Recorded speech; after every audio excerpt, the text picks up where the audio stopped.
if you were to say, like, what's your number one thing right now when it comes to the policy that you care about the most, that's on your mind all the time? Like, what is the thing that drives you? Healthcare. It's family docs. When I think about the 2.5 million people in Ontario that don't have a family doctor, what that does is drive up wait times in hospitals. You know, Doug Ford said he'd end hallway healthcare. He didn't get it done. He also said he'd cut our taxes. He didn't get that done. And then he said he'd build 1.5 million homes. He didn't get that done either.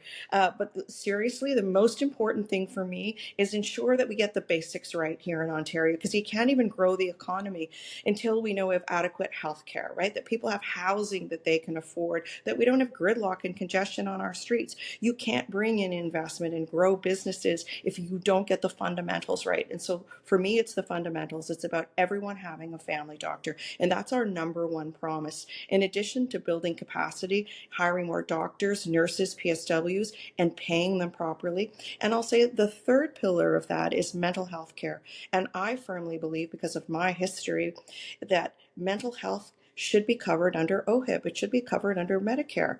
I mean, it's pretty simple to me. What we see, and you're a teacher, Frank, so you see the kids struggling. They seem to have a lot of anxiety, eating disorders, mental health issues.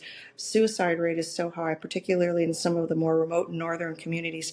That's something we need to deal with as a community, as a society. This is a failure on us.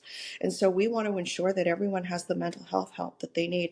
And you may well know that I'm a product of a father who had mental health issues and addiction issues, and he and my mom split up.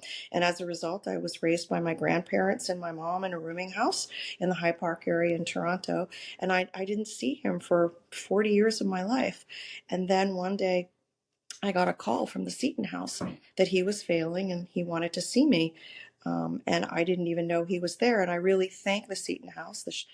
They're a men's shelter in Toronto, and they gave him counseling and gave him the wraparound services that he needed. And it was there for him at the end of his life.